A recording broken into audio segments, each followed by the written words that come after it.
Karibu kwenye chaneli ya Dr. Mlelwa Lectures. Tunafundisha masomo ya sayansi, yani biology, kemia, physics pamoja na mathematics kwa syllabus ya Tanzania kwa level za O-level pamoja na advance. Usisahau kusubscribe na kubonyeza alama ya kengele ili uweze kupewa taarifa kwa kila video ambayo tutakuwa tunarusha. Lakini pia waweza kupata notes pamoja na maswali au kafanya discussion na wanafunzi wenzako kwenye grupu la Dr. Mlelwa Students. Bonyeza show more kwenye sehemu ya comment na utaziona linki za magrupu ambazo utafungua na Telegram. Kama unatumia kompyuta utafungua na Telegram desktop au utafungua na Telegram application kwa simu yako. Ukitaka kupata masomo mengine yaliyofundishwa, bonyeza icon ya kwenye channel, alafu itatafuta. Baada ya hapo nenda kwenye playlist, itakuletea topiki. Utachagua topiki unayotaka kusoma na utaanza kuangalia video bure kabisa. Nikutakie kipindi chema. Welcome back friends. Today we have the session 53 discussing about endocrinology, and the facilitator of this session I am Dr. Mlelwa. So we are going to continue our discussion, and in today's discussion we are going to discuss about the parathyroid gland. Now, in human, there are 4 small parathyroid glands embedded in the thyroid gland. They produce only one hormone called the parathyroid, which is a peptide composed of 18 amino acids. Parathyroid and the thyroid hormone, which is called calcitonin, work antagonistically to regulate the plasma calcium and phosphate level. The release of parathyroid increases the plasma calcium to its normal level and decreases the plasma phosphate. Kwa hiyo parathyroid hormone kwanza yenyewe ina kama parts. Kwa hiyo ina 4 parts ambazo ziko embedded kwenye thyroid hormone. I mean kwenye thyroid gland. Ndio maana tunasema kwamba embedded in thyroid gland. Lakini pia inatengeneza nani? Hormone moja tu, parathyroid, ambaye ni protein in nature. Na anafanya kazi pamoja na calcitonin ambaye anakuwa produced na thyroid gland kuweza kuregulate calcium. Kwa hiyo parathyroid huwa ina increase calcium level kwenye blood na ina decrease phosphate level, wakati calcitonin huwa ina increase phosphate level and decrease calcium level. So it depends. If the calcium level in the blood increases, we produce calcitonin to decrease the amount of blood. But if the calcium level in the blood decreases, we will produce parathyroid. Kwa tutaenda kudiscuss hiyo vizuri zaidi kwenye homeostasis. Overactivity of the gland reduces the level of calcium in the plasma and the tissue due to calcium and the tissue. Upper, this is the repetition and the tissue. Upper due to calcium excretion in urine. Overactivity of parathyroid hormone itasababisha the decreased amount of calcium ions in the blood. This can lead to state of tetany, in which muscle remain contracted. Also, the rate of excretion of phosphate is reduced and the level of phosphate ions in the plasma rises. Kwa hiyo hii tetany ni hali ambayo muscles zinakuwa contracted. Kama hujui ni kwamba ile inaita tetanus inayokuwa caused by poison ambayo inakuwa produced by the bacterium Clostridium tetani, inaita tetanus, ni kwa sababu inasababisha condition inaitwa tetany. Tetany ni kama vile muscles zinakuwa contracted hafu hazirelax, they do not relax. That's because calcium is involved in the muscle contraction. Muscle contraction they involve calcium. Kwa hiyo imbalance of calcium will lead to a condition known as tetany. Now let's jump to the thyroid gland. Thyroid gland is found in the neck close to the larynx, which weighs about 25 grams. The thyroid gland produces 3 active hormones: triiodothyronin T3, thyronin which is called T4, and calcitonin. Kwa nimeweka hivi T3 and T4 ili tusaidie kwenye kuandika, nisiwe na haja ya kuandika maelezo mengi, lakini this is how even in the books they abbreviate it. So both T3 and T4 are derivative of amino acid tyrosine, kama ambavyo tu discuss kwenye groups of hormones. So they are derivative of amino acid tyrosine and both contain iodine. They are usually considered together under the name thyroid hormone because they have similar effect on the target cell. Kwa hiyo T3 and T4 they are all called thyroid hormone and they exert the same effect on the cell. However, what they differ ni kwamba sometimes all of them they are made up by using iodine. They are derivative of amino acid tyrosine, lakini pia they both contain iodine. Kwa hiyo in some condition ambazo body labda itaishiwa iodine, italazimika kutengeneza one category of these. Kwa hiyo manake hiyo ndio itakuwa importance kwamba okay, among these kuna moja ambayo ina half life kubwa, nyingine na half life ndogo. Kwa body ikiishiwa iodine, najua ngoja nitengeneze huyu ambaye tutumia iodine chache. Kwa mfano huyu T3 ana iodine 3, T4 ana iodine 4. Kwa maana yake body ikiishiwa iodine lazima itatengeneza huyu mwenye iodine 3 ili kuweza kutengeneza main molecule. Kwa that is only the difference, kwamba difference yao ni number of iodine, na pia difference yao ni kwamba mmoja anaweza kawa converted kwenda kwenye mwingine. Yani mmoja anaweza kutumia kuconvert kwenda kwenye mwingine, as how we shall see later. So they regulate the growth and development of cells. In this respect, they are especially important in young mammals. They are involved in regulation of growth and development of cells.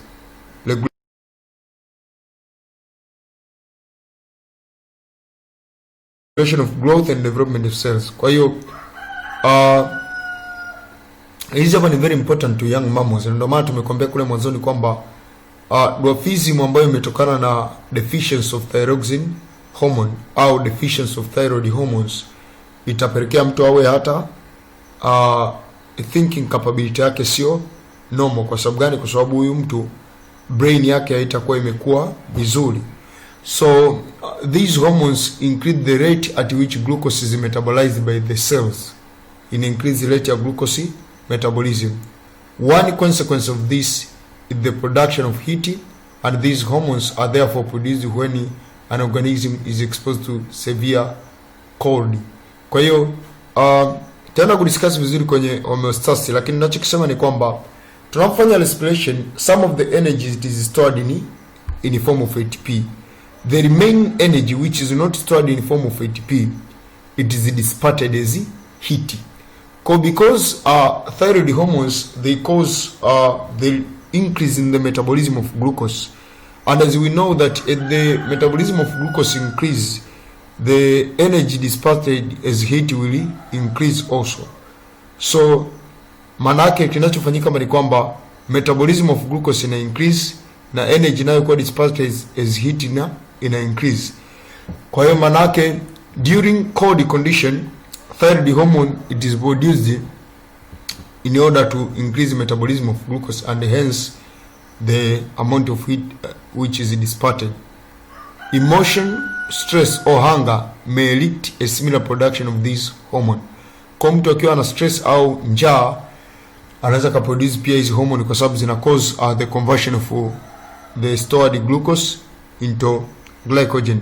Actually they are not the thyroid hormone themselves, but they regulate the conversion of stored glucose into stored glycogen into glucose.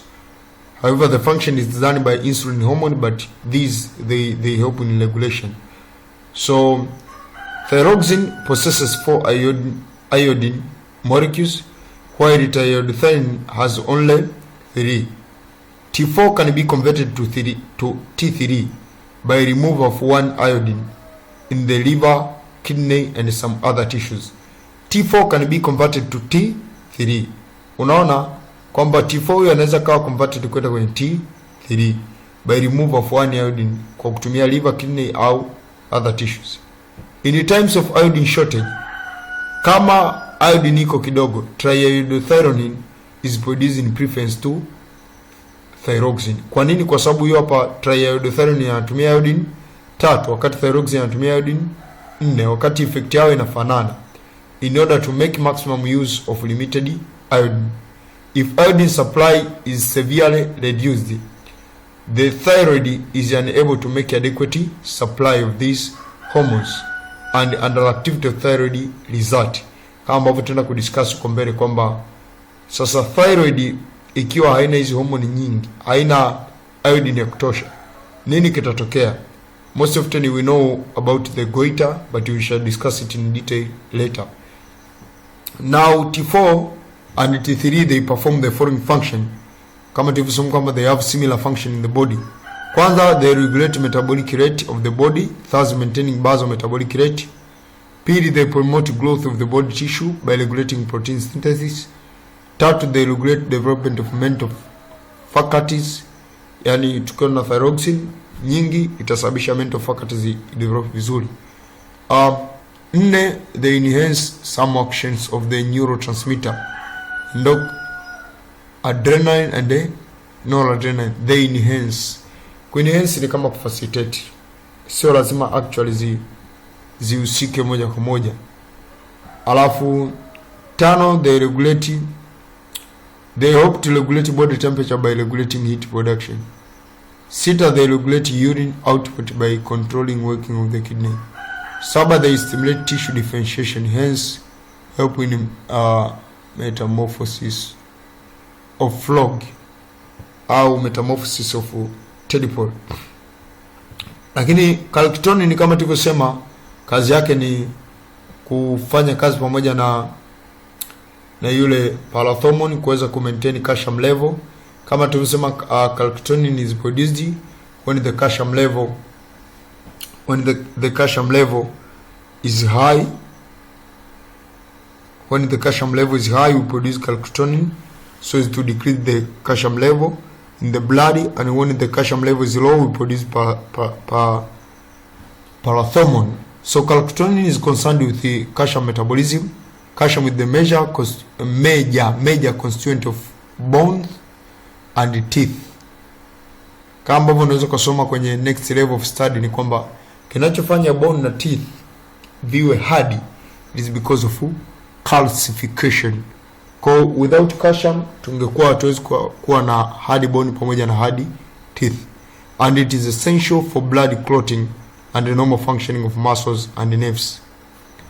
In conjugation with the parathormone from parathyroid gland, calcitonin controls the level of calcium ions in the blood at the peptide of 32 amino acids. Calcitonin is produced in response to high calcium in the blood, and it causes a reduction in calcium concentration. Kwa kama ambavyo unaweza kuona hii diagram hapa, hii diagram inaonyesha jinsi gani ambavyo this diagram is taken from understanding biology. Inaonyesha jinsi gani ambavyo hapa tukiwa na high level of calcium, low level of calcium, high level of calcium in the blood, low level of calcium in the blood. Thyroid gland inakuwa stimulated by thyroid gland, calcitonin parathormone inakuwa stimulated. Kwa unakuja kuona huku mwishoni calcitonin itastimulate nini? Calcitonin itapelekea great calcium loss by kidney, reduced calcium absorption from the gut, excess calcium store in the bone. Wakati huku tutasababisha nini? Calcium loss by kidney,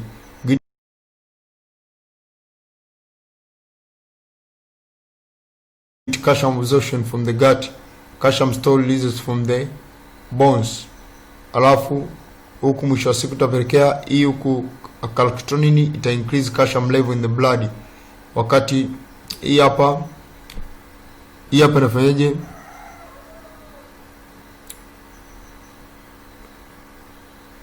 Hii hapa ina decrease blood calcium level. Hii sio great calcium loss, hii ni decrease calcium loss, decrease calcium loss by the kidney, decrease calcium loss by the kidney. It is not great calcium loss. So let's see a little about the disorders of thyroid gland. Overactivity of thyroid gland, that is hypothyroidism. Overactivity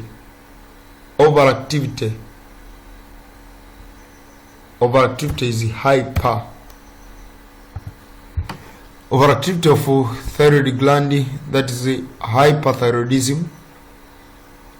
Both overactivity and underactivity of thyroid gland can produce swelling in the neck known as goiter. Kwa hiyo thyroid gland ikifanya kazi sana au ikifanya kazi kidogo, vyote vinaweza vikatengeneza goiter.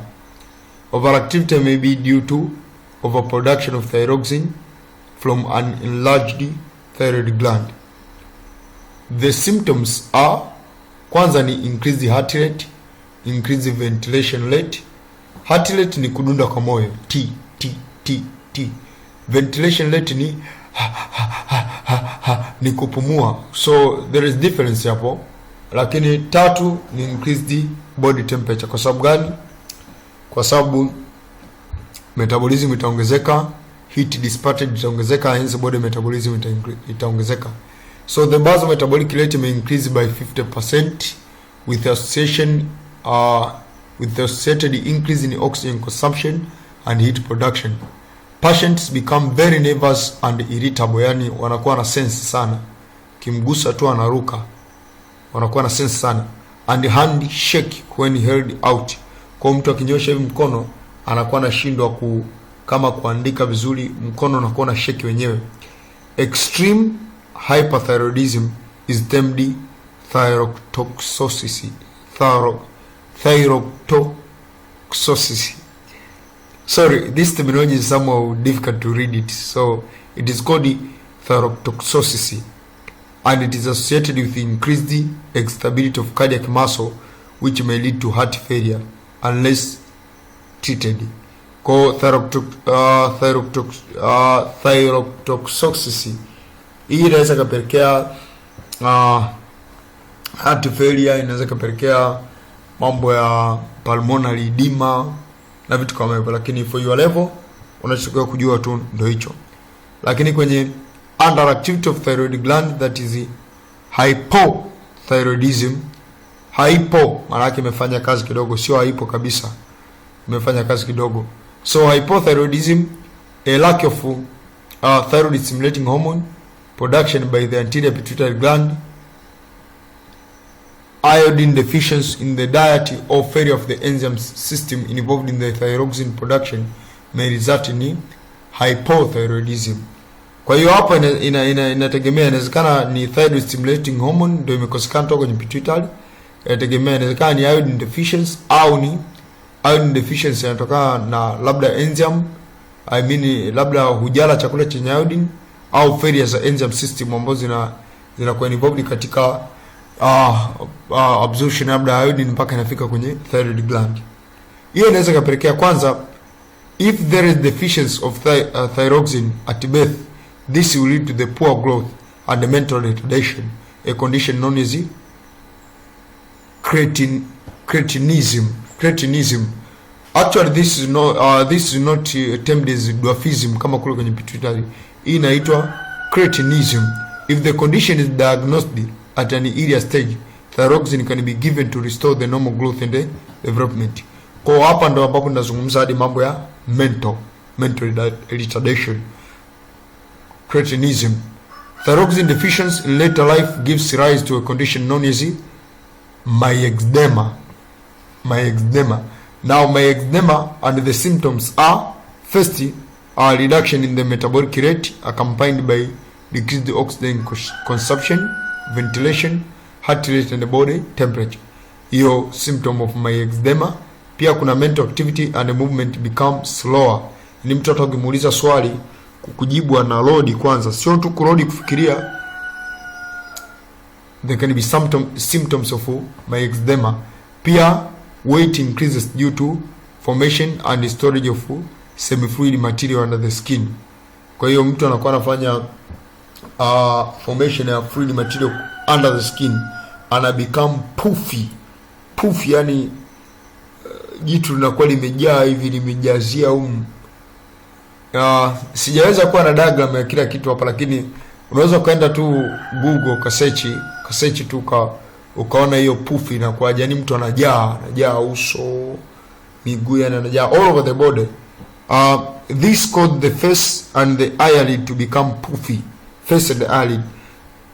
The more affected parts in the face, eyelid and the tongue swells, na ulimi unavimba. Uso pamoja na hizi nyusi zina become puffy. Asa hiyo uso na eyelid zina become puffy. Go to Google. Just I ask you, please go to Google, you see how are they appearing. And the tongue swells, na ulimi unavimba. The skin become rough and the hairs is lost from the scalp ni ngozi ya kichwa, and the ear blow.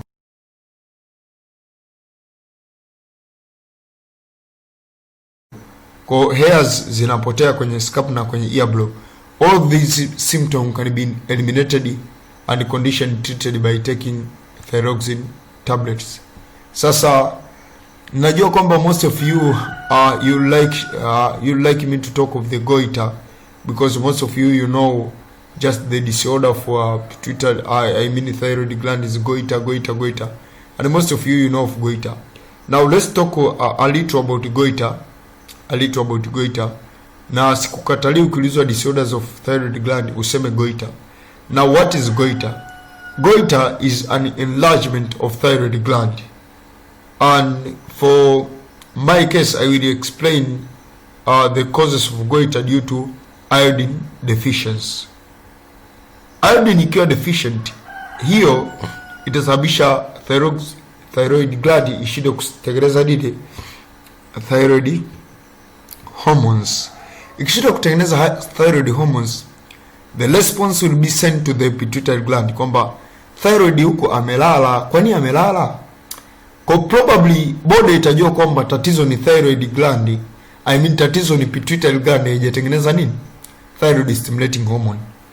Body itakachokifanya ni kwamba itamwambia pituitary tengeneza thyroid stimulating hormone ili thyroid iko afanye kazi. Na kama tulivyodiscuss kwamba one among the effect of thyroid stimulating hormone is enlargement of thyroid gland. Ina cause au ina stimulate growth of thyroid gland. As far as more thyroid stimulating hormone will be released, na at the same time the thyroid hormone itakuwa zi produced. Maana yake pathologic condition itatokea hapo, ile more thyroid stimulating hormone itakuwa released, itasababisha at the end of the day tusababisha enlargement of the thyroid gland, and that's what we call as goiter. So that is because of the underactivity. Manake thyroid gland imefanya kazi kidogo, imeenda kusababisha feedback mechanism ameenda kumstimulate kustimulate pituitary gland ambayo imeenda kutengeneza huyo thyroid stimulating hormone. So this marks the end of our discussion on the parathyroid and the parathyroid gland. Don't forget to subscribe the channel and share the link for this video. For more updates on the physics, chemistry, reverse biology and reverse mathematics. In the next session we'll be discussing about the adrenal gland. Just stay with me in the next session so as we enjoy together adrenal gland anatomy and physiology. Thank you. Nice studies.